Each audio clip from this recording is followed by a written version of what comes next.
Olá, jovens Padawan, sou eu novamente o Fábio, falando pela Oliveira da Ciência, nosso canal de cultura, literatura e história. Pessoal, no último vídeo que eu trabalhei com vocês, eu lancei o desafio, um desafio tebano. Na prática era com os deuses nórdicos. E eu falei algo assim, olha, por que o Odin perdeu a visão? Eu não sei, assim, eu acho que é até interessante se alguém foi procurar a resposta. Se foi, coloca aí embaixo aí nos comentários qual é a resposta. Mas de antemão eu adianto. Percebam que dos deuses nórdicos havia o Mimir. O Mimir era o guardião do poço da sabedoria ou algo nesse gênero e tal. E para que a pessoa também se tornasse um sábio, precisava cumprir um desafio do Mimir. Odin, ele cumpriu o desafio durante 9 dias, ele sangrou para tomar a poção. Na verdade não é uma poção. Mimir era o bibliotecário, então ele guardava todo o conhecimento ali, não era à toa que ele era mais sábio. E para que a pessoa adquirisse o conhecimento, ou bebesse esse conhecimento, tinha que dar algo em troca. Então o que Odin deu em troca foi o olho pelo conhecimento. Na verdade, ele leu muito, ele estudou muito. Essa é a grande sacada que está falando aí nas narrativas mitológicas nórdicas. Pois bem, Padawans, agora que isso está desenvolvido e resolvido esse problema, passemos a réguas e vamos terminar, ou pelo menos terminar, a ideia de Eros e Psique também. Continuação. Problema resolvido, agora vamos para o segundo. Bom, também no vídeo anterior eu disse sobre Eros e Psique que os pais foram até os oráculos perguntar o porquê daqueles malefícios todos da cidade e tal. E chegaram lá, os oráculos disseram, olha, por conta que os deuses estão extremamente chateados com a beleza de Psique. Psique é humana. Aí, enfim, os pais saíram de lá do oráculo de Delfos com aquela coisa, vou fazer o quê? Olha, vou matar minha filha. Essa é a dúvida dos pais de Psique. Matar a filha em pró ou em benefício do restante da sociedade. Foram embora com isso, foi onde eu parei exatamente no outro vídeo. Os pais foram embora, chegando em casa, conversaram com as filhas, que eram 3, falou com Psique, e Psique de antemão, ou de prontidão, eu diria assim, ela aceitou. Mas eu peço a atenção de vocês para vou fazer uma pequena parada para demonstrar uma outra coisa que aconteceu, para vocês entenderem todo o mito e a questão do amor. Percebam, Psique, a mais bela, já foi dito anteriormente que Afrodite tinha ciúmes dela. Só que antes dela pedir que os próprios pais matem a filha, ela mandou seu filho, Afrodite mandou seu filho Eros, o amor, para que ele matasse Psique. Então ele veio até o mundo dos mortais, se escondeu atrás de um arbusto e ele esperou o momento certo de acertá-la com a flecha.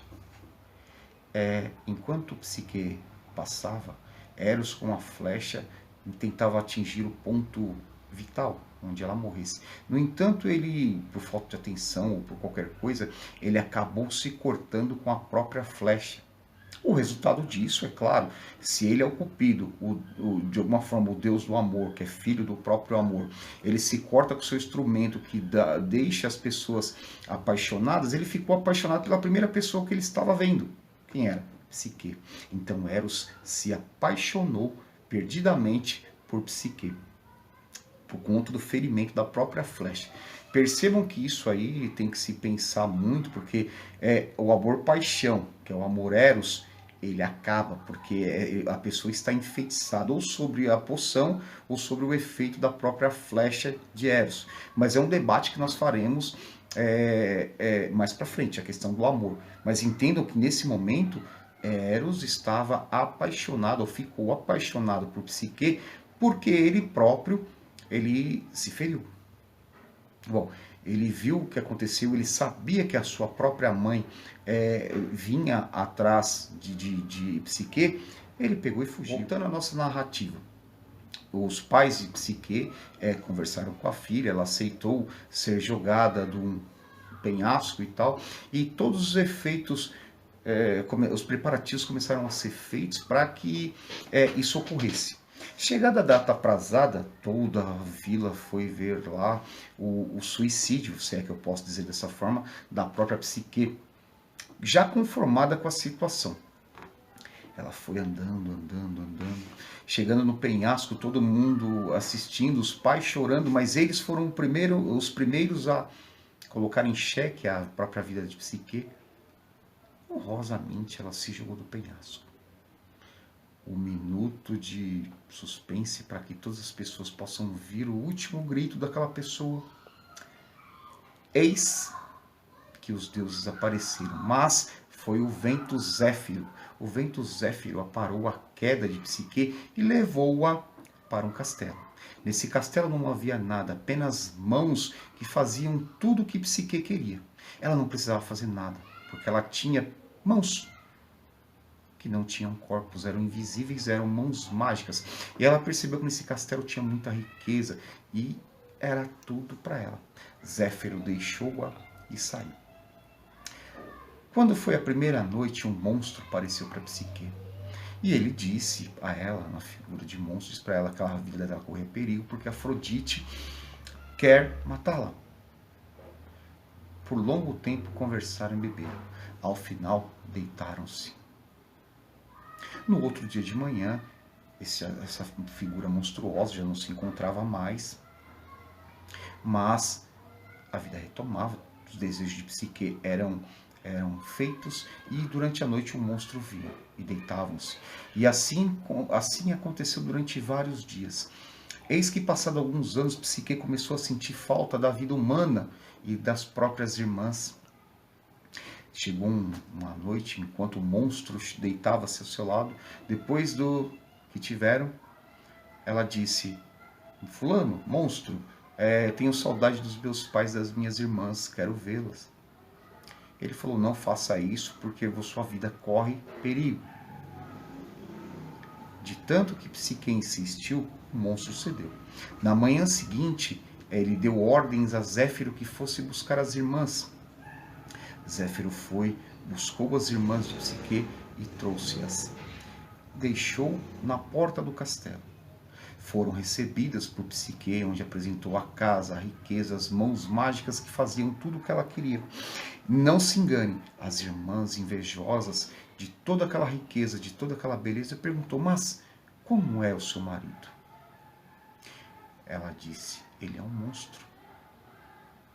As irmãs não se aproveitaram da ideia e falaram: mas como você nunca viu? Esse homem é muito feio, é um monstro, não sei o que e tal. Você deve matá-lo. Esse é o conselho que as irmãs deram a Psique. Psique levou, terminadas as conversas e tal, ela levou as irmãs embora. Pediu para que o vento levasse. O vento levou Zéfiro, levou-as embora, e quando foi à noite, ela escondeu um punhal para matar o monstro.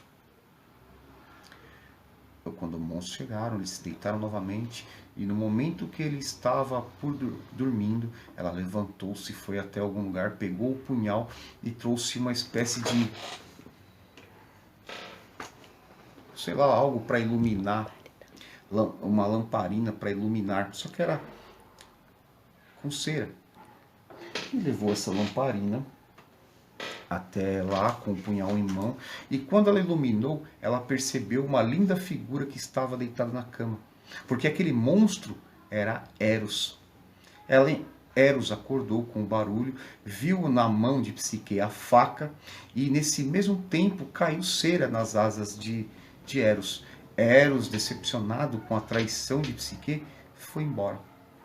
Pessoal, essa história ela continua, mas por conta dela não ser muito grande, eu vou parar aqui. Se gostou, dê um like, siga-nos no canal, que na próxima semana eu dou continuidade à história. Valeu!